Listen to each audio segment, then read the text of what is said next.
أعوذ بالله من الشيطان الرجيم. بسم الله الرحمن الرحيم. زين للذين كفروا الحياة الدنيا ويسخرون من الذين آمنوا والذين اتقوا فوقهم يوم القيامة والله يرزق من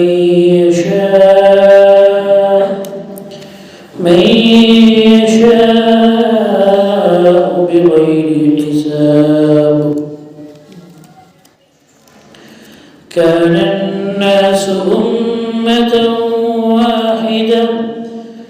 فبعث الله النبيين مبشرين ومنذرين وأنزل معهم الكتاب بالحق ليحكم بين الناس فيما اختلفوا فيه.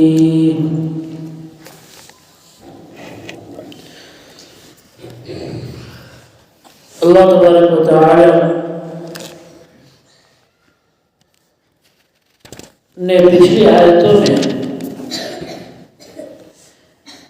یہ بتایا تھا کہ تم بنی اسرائیل سے جا کر پوچھو کہ ہم نے ان کو کتنی کھلی ہوئی نشانیاں دی، لیکن ان لوگوں نے اللہ کی نشانیوں کو کفر سے بدل ڈالا. اور جو انسان اللہ کی نعمت کو یعنی ایمان کو کفر سے بدل دے، یعنی ایمان آنے کے بعد وہ کام کرے جو ایک کافر کرتا ہے، تو اللہ تبارک و تعالی بہت سخت سزا دینے والا ہے. اب یہاں سے اللہ تبارک و تعالی سورہ بقرہ کے آیت نمبر 212 میں فرماتا ہے زُيِّنَ لِلَّذِينَ كَفَرُوا الْحَيَاةُ الدُّنْيَا، کہ جن لوگوں نے کفر کیا ہے، جن لوگوں نے اللہ کا انکار کیا ہے، اللہ کے ساتھ میں جن لوگوں نے شرک کیا ہے، ان کے لیے دنیاوی زندگی کو، دنیا کی زندگی کو سجا کر رکھ دیا گیا ہے. کافروں کے لیے دنیا کی زندگی کو خوبصورت بنا دیا گیا ہے. اللہ تبارک و تعالی نے اس آیت میں یہ بیان فرمایا ہے کہ یہ دنیا کی خوبصورتی، اس کی چکا چوند اور یہ اونچے اونچے محل اور یہ ساری سجاوٹ اللہ تبارک و تعالی نے اس دنیا کے اندر کس کے لیے رکھی ہے؟ کافروں کے لیے. حدیث پاک میں اللہ کے رسول صلی اللہ علیہ وسلم نے فرمایا کہ الدنیا سجن المؤمن و جنت الکافر، کہ دنیا مومن کے لیے، ایمان والے کے لیے جیل ہے، قید خانہ ہے، اور کافروں کے لیے جنت ہے. یہ دنیا کافروں کے لیے جنت ہے اور ایمان والوں کے لیے قید خانہ ہے، جیل ہے. اور اللہ تبارک و تعالی نے قرآن پاک میں یہ بھی فرمایا کہ اگر ایمان والوں کے کفر میں چلے جانے کا ڈر نہ ہو، خدشہ نہ ہو، اس بات کا ڈر نہ ہو کہ جتنے بھی مسلمان ہیں وہ سب کے سب کافر ہو جائیں گے، لَجَعَلْنَا لِبُيُوتِهِمْ سَقْفًا مَحْفُوظًا، کہ اللہ تبارک و تعالیٰ فرماتا ہے کہ اگر یہ ڈر نہ ہو کہ مسلمان کافر، سارے کے سارے مسلمان کافر بن جائیں گے، تو کافروں کے لیے اللہ تبارک و تعالی سونے کا چھت بھی بنا دے. کافروں کے لیے اللہ سونے کا چھت بھی دے دے، لیکن اس بات کا خدشہ ہے کہ مسلمان اس کو دیکھ کر کافر ہو جائیں گے، یہ کہیں گے کہ جب کافر ہونے میں چھت سونے کا مل رہا ہے تو ہم بھی کافر ہو جاتے ہیں۔ تو اللہ تبارک و تعالی نے اس کو قرآن کے اندر بیان کیا ہے۔ تو اللہ تعالی نے اس دنیا کو جنت بنایا کافروں کے لیے۔ تو ذرا آپ سوچیں کہ جو جنت اللہ نے آخرت میں بنائی ہے مسلمانوں کے لیے، ایمان والوں کے لیے، اس جنت کے مقابلے میں یہ دنیا کی جنت تو کچھ بھی نہیں۔ لیکن پھر بھی ہم مسلمانوں کے لیے بہت افسوس کی بات ہے کہ ہم ان کافروں کو ترقی کرتے ہوئے خوب دولت مند دیکھ کر ہم ان سے رشک کرتے ہیں۔ ان کافروں کو ہم جب دیکھتے ہیں دولت مند ہیں تو ہم یہ سوچتے ہیں کہ اللہ کا سارا انعام انہی کے اوپر ہے۔ حقیقت یہ ہے کہ اللہ نے اس کو ان کے لیے صرف دنیا کے اندر ہی رکھا ہے، آخرت میں کچھ نہیں ہے ان کے لیے۔ قرآن پاک میں اللہ تعالیٰ نے فرمایا کہ جو لوگ دنیا کے لیے محنت کرتے ہیں، دنیا کے لیے جو لوگ کام کرتے ہیں، فکر کرتے ہیں، دنیا کے لیے محنت کرتے ہیں، تو اللہ تبارک و تعالی دنیا کے اندر ان کو خوب بھر بھر کے دیتا ہے۔ لیکن اولئک الذین لیس لہم فی الآخرۃ الا النار، ایسے لوگوں کے لیے آخرت میں سوائے جہنم کے، سوائے آگ کے اور کچھ بھی نہیں ہے۔ وَحَبِطَتْ أَعْمَالُهُمْ، تو ان کا سارا عمل بیکار ہو جائے گا، اور دنیا کی ان کی جو محنت ہے وہ دنیا کے اندر ہی رہ جائے گی، آخرت میں اسے کچھ نہیں ملے گا، صرف اور صرف اس کے لیے آگ ہے اور جہنم ہے۔ تو ظاہر سی بات ہے جس کو آخرت میں آگ اور جہنم ملنے والا ہے،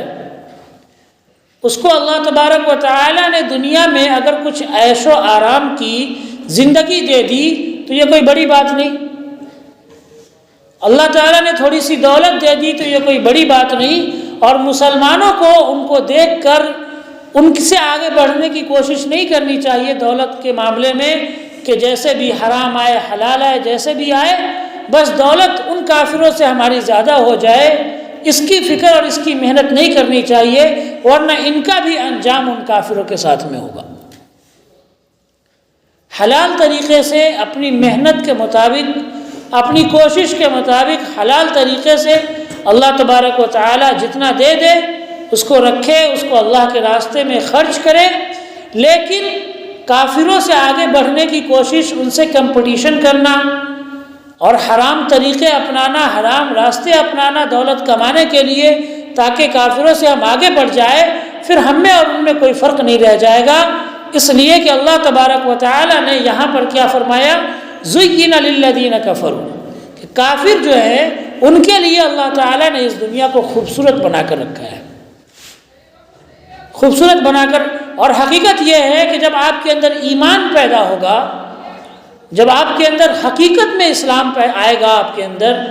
آپ کے دلوں کے اندر حقیقت میں ایمان آئے گا، تو اس دنیا کی حقیقت آپ کو بالکل ہی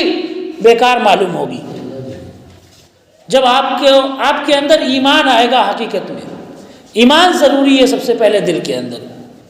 جب تک ایمان نہیں آئے گا اس دنیا کی حقیقت آپ کو دکھائی نہیں دے گی۔ اور اس دنیا کی حقیقت کیا ہے کہ اللہ کے رسول صلی اللہ علیہ وسلم نے فرمایا،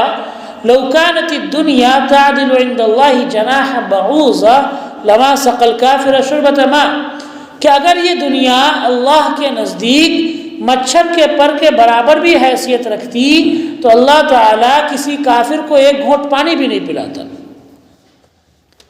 یہ جب ہمارے اندر ایمان آئے گا تب اللہ تبارک و تعالیٰ نے جو دنیا کی یہ حقیقت رکھی ہے یہ ہمیں سمجھ میں آئے گی کہ یہ دنیا کتنی بیکار چیز ہے، پڑی ہوئی چیز ہے، کہ جس طرح ہم کچڑے کو پھینک دیتے ہیں کہ اسے کوئی بھی اٹھا لے، ٹھیک اسی طرح سے اللہ تبارک و تعالیٰ نے دنیا کو رکھ دیا ہے۔ اس دنیا کو جو چاہے لے لے، جس کی مرضی ہو اس کو لے لے، اس کو اٹھا لے، اللہ کو اس بات کی کوئی پرواہ نہیں ہے کون آ رہا ہے کون لے رہا ہے۔ ایک مچھر کے پر کے برابر بھی، مکھی کے پر کے برابر بھی اس دنیا کی حیثیت اللہ کے نزدیک نہیں ہے۔ اور اس کی حیثیت اگر مکھی کے پر کے برابر بھی ہوتی تو اللہ تبارک و تعالیٰ کسی نافرمان کو ایک گھٹ پانی بھی نہیں پلاتا۔ اگر ہمارا کوئی نافرمان ہو، ہم مالک بنے ہیں، ہمارے یہاں کوئی کام کرنے آئے اور وہ ہماری نافرمانی کرے، ہماری باتوں کو نہ مانے، ہمارے خلاف چلے، تو کیا ہم اسے کھانا دیں گے، اسے پیسہ دیں گے، اسے گھر میں رکھیں گے؟ نہیں، اس کو ہم بھگا دیں گے۔ لیکن اللہ تبارک و تعالیٰ کی نافرمانی کرنے والا بھی دنیا کے اندر خوب لے رہا ہے، دنیا کو خوب کھا رہا ہے، دنیا کے اندر خوب دولت جمع کر رہا ہے، اس لیے کہ جس طرح سے ہم کوڑے کرکٹ کو پھینک دیتے ہیں کہ اسے کوئی بھی اٹھا لے، اسی طرح سے اللہ تعالیٰ نے اس دنیا کو اٹھایا، اس دنیا کو رکھا ہے۔ تو اس حقیقت کو سمجھنے کے لیے اپنے اندر ایمان کو پیدا کرنا ضروری ہے۔ جب تک ایمان نہیں آئے گا تب تک ہمارے دل کی یہ حالت نہیں بدلے گی، ہمیں دنیا سے محبت لگی رہے گی، ہمیں دنیا کی فکر لگی رہے گی، دنیا کی طلب ہمیں لگی رہے گی کہ کس طرح سے دنیا ہمارے پاس آ جائے، کس طرح سے دولت ہمارے پاس آ جائے، کون راستہ ہم اپنائیں کہ دولت ہمارے پاس آ جائے، جب تک ایمان نہیں آئے گا۔ تو اللہ تبارک و تعالیٰ نے فرمایا زُيِّنَ لِلَّذِينَ كَفَرُوا الحیات الدنیا، کہ دنیا کی زندگی کو کافروں کے لیے اللہ تبارک و تعالیٰ نے خوبصورت بنا دیا ہے، مزین کر دیا ہے۔ وَيَسْخَرُونَ مِنَ الَّذِينَ آمَنُوا، اور یہ لوگ ان لوگوں کا مذاق اڑاتے ہیں جو ایمان لائے ہیں، یعنی ایمان والے جو کمزور ہوتے ہیں یا غریب ہوتے ہیں، ان کے اندر ایمان ہوتا ہے، اپنے ایمان کی وجہ سے یہ حرام راستے پر نہیں چلتے، حرام طریقے سے دولت نہیں کماتے، تو یہ کافر ان کا مذاق اڑاتے ہیں۔ حالانکہ اللہ تبارک و تعالیٰ فرماتا ہے کہ والذین اتقوا فوقہم یوم القیامہ، کہ جو تقوی والے لوگ ہیں، جو ایمان والے لوگ ہیں، جو اللہ سے ڈرنے والے لوگ ہیں، وہ قیامت کے دن ان سے بہت اوپر ہوں گے، قیامت کے دن ان کافروں سے بہت اوپر ہوں گے۔ دنیا کے اندر بھلے ہی یہ لوگ مذاق اڑا رہے ہیں، دنیا کے اندر بھلے ہی یہ کافر ایمان والوں کا ٹھٹھا کر رہے ہیں، ایمان والوں کا استہزاء کر رہے ہیں، ان کے ساتھ میں تمسخر کر رہے ہیں، لیکن کل قیامت کے دن یہ ایمان والے جو کمزور ہیں، جو نادار ہیں، غریب ہیں، مفلسی میں زندگی گزار رہے ہیں، کافروں کے مقابلے میں ان کی طاقت، ان کی دولت بہت کم ہے، لیکن کل قیامت کے دن یہ لوگ ہی سب سے اوپر ہوں گے۔ تو اسلام کے اندر سب سے اصل تصور جو ہے، سب سے بڑی بات ہے وہ آخرت کا تصور، اس بات کا یقین کہ ایک دن اللہ کے سامنے ہمیں حاضر ہونا ہے، اس بات کا یقین کہ اس دنیا سے ہمیں جانا ہے، اس دنیا میں ہم رہنے کے لیے نہیں آئے ہیں، اور اس دنیا کے جانے کے بعد ایک دوسری دنیا شروع ہونی ہے، اس بات کا یقین کرنا ہے ہمیں کہ اس دنیا سے جانے کے بعد ایک دوسری دنیا شروع ہوگی، جو دنیا بہت ہی سخت ہو سکتی ہے اور بہت ہی آرام دہ بھی ہو سکتی ہے، یہ ہمارے اعمال کے اوپر ڈیپینڈ کرتا ہے۔ تو اس لیے اللہ تعالیٰ نے قیامت کی بات کی، ایمان والے کہاں اوپر ہوں گے؟ قیامت کے دن ان سے بہت اوپر ہوں گے، ان سے بہت آگے ہوں گے۔ تو دنیا کے اندر اپنی کمتری کو دیکھ کر، دنیا کے اندر اپنی کمزوری کو دیکھ کر یہ احساس نہیں ہونا چاہیے کہ ہم ایمان والے ہیں پھر بھی ہماری حالت اتنی بری ہے، ہم ایمان والے ہیں ہمارے پاس پیسے نہیں، ہمارے پاس دولت نہیں۔ یاد رکھیے، ایمان، دولت کا آ جانا ایمان کی پہچان نہیں ہے، پیسے کا آ جانا ایمان کی پہچان نہیں ہے، اسلام کی پہچان نہیں ہے۔ آج بہت سارے لوگ گھر بنا لیتے ہیں، بڑی بڑی بلڈنگیں بنا لیتے ہیں، اس پر لکھ دیتے ہیں ذالک فضل اللہ یؤتی من یشاء، یہ اللہ کا فضل ہے، جسے چاہتا ہے دیتا ہے۔ بے شک یہ اللہ کا فضل ہے۔ تو اللہ کا فضل جو ہے، یہ احسان جو ہے اللہ کا، اللہ جسے چاہتا ہے اس کو دے دیتا ہے، اس کے لیے کسی ایمان کی شرط نہیں ہے، یہ اللہ کی مرضی ہے، اللہ جس کو چاہے دے دے۔ اور آگے اللہ تعالیٰ فرما رہا ہے یہاں پر واللہ یرزق من یشاء بغیر حساب، کہ اللہ تعالیٰ جسے چاہتا ہے اس کو بغیر حساب کتاب کے رزق دیتا ہے، جسے چاہتا ہے بغیر حساب کتاب کے رزق دیتا ہے، روزی دیتا ہے، انگنت دیتا ہے، بے شمار دیتا ہے، جسے چاہتا ہے۔ نہ ایمان والے کی شرط ہے، نہ کافر کی شرط ہے۔ ہم دیکھتے ہیں کہ کافر بھی بہت سارے جو بھوکے مر رہے ہیں، ایمان والے بھی بہت سارے ہیں جو بھوکے مر رہے ہیں، کافر بھی بہت سارے جو دولت مند ہے، ایمان والے بھی بہت سارے ہیں جو دولت مند ہے۔ تو یہ دولت کا مل جانا یہ ایمان کی پہچان نہیں ہے۔ ایمان کی پہچان تو اللہ تبارک و تعالی نے انسان کے دل سے رکھی ہے کہ اس کے دل کے اندر ایمان کتنا ہے۔ لیکن افسوس کی بات یہ ہے کہ ہمارے یہاں آج ایک پوری ایک یہ مائنڈ سیٹ بن چکا ہے کہ جس کے پاس دولت ہے ہم یہ سمجھتے ہیں کہ اللہ اسی سے خوش ہے، اور جو غریب ہے اس کے بارے میں ہم یہ سوچتے ہیں کہ اللہ اس سے ناراض ہے۔ ایسی بات نہیں ہے۔ دولت یہ بلکہ حدیث ہے کہ آخر زمانے میں ایک وقت ایسا آئے گا کہ لوگوں کی دولت اس کی عزت بن جائے گی۔ لوگوں کی عزت کیوں کی جائے گی؟ کیونکہ اس کے پاس دولت ہے، اس کے پاس مال ہے، اس کے پاس پیسہ ہے، لوگ اس لیے اس کو سلام کریں گے، لوگ اس لیے اس کے آگے جھکیں گے کیونکہ اس کے پاس دولت ہے۔ یہ قیامت کی نشانی ہے۔ اور اللہ کے رسول صلی اللہ علیہ وسلم نے یہ بھی فرمایا کہ ایسے لوگ سب سے بدتر لوگ ہوں گے جن کے لیے دولت ان کی عزت ہوگی۔ سب سے بدتر لوگ ہوں گے دنیا کے، جو آخرت میں پتہ چلے گا ان کی حقیقت۔ تو اللہ تبارک و تعالی جسے چاہتا ہے بغیر حساب کتاب کے رزق دیتا ہے، اور اللہ جسے رزق دیتا ہے اس کو گنتا نہیں ہے۔ اللہ کے رسول صلی اللہ علیہ وسلم نے فرمایا انفق یا ابن آدم انفق علیک۔ خود اللہ تعالیٰ فرماتا ہے کہ اے میرے بندے تو خرچ کر، میں تجھ پہ خرچ کروں گا،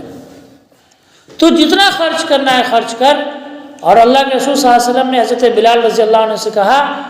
کہ یا بلال انفق یا بلال ولا تخش من ذی العرش اقلالا، کہ اے بلال تو خرچ کرتا جا اور اللہ سے فقر سے غریبی سے مت ڈر، تو خرچ کر، اللہ کے راستے میں تو دیتا جا، اللہ تبارک و تعالیٰ تجھے بے حساب دے گا، بے شمار دے گا۔ تو اللہ تبارک و تعالیٰ دولت دیتا ہے، لیکن جس کے پاس دولت آئے اس کی ذمہ داری ہے کہ اس کو صحیح جگہ تک پہنچائے۔ اللہ تعالیٰ نے اس دنیا کے اندر دولت اس لیے دی ہے کہ اسے غریبوں تک پہنچایا جا سکے، امیروں کا پیسہ غریبوں تک پہنچایا جا سکے۔ پہلے زمانے میں زکوٰۃ کیسے نکلتا تھا؟ زکوٰۃ نکلتا تھا میدان میں آ کر جمع ہوتا تھا،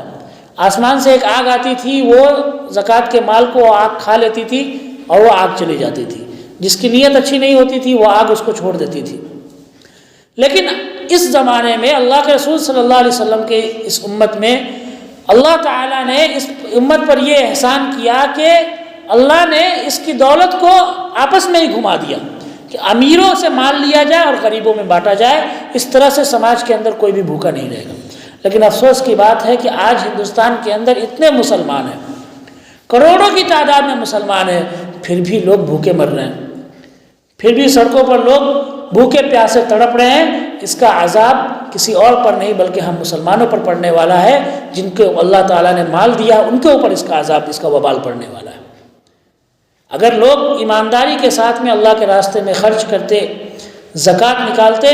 تو یقین جانیے کہ یہاں کے 25 کروڑ مسلمان یا جتنے بھی مسلمان ہوں، یہ 100 کروڑ کا خرچ اٹھانے کے لیے کافی تھے۔ جتنے دولت مند ہیں مسلمان اگر ایمانداری سے یہ زکوٰۃ نکالتے تو جتنے بھی غریب ہندوستان کے اندر ہے وہ غریب نہ رہتے، وہ بھوکے پیاسے نہ رہتے۔ لیکن ہمارے اندر وہ شوق نہیں، وہ جذبہ نہیں ہے۔ اللہ نے دولت دی ہے، اس کو ہم جمع کر رہے ہیں۔ اللہ کے رسول صلی اللہ علیہ وسلم نے فرمایا الدنیا دار من لا دار لہ، کہ دنیا کو جو گھر بناتا ہے اس کے لیے آخرت میں کوئی گھر نہیں ہے۔ ومال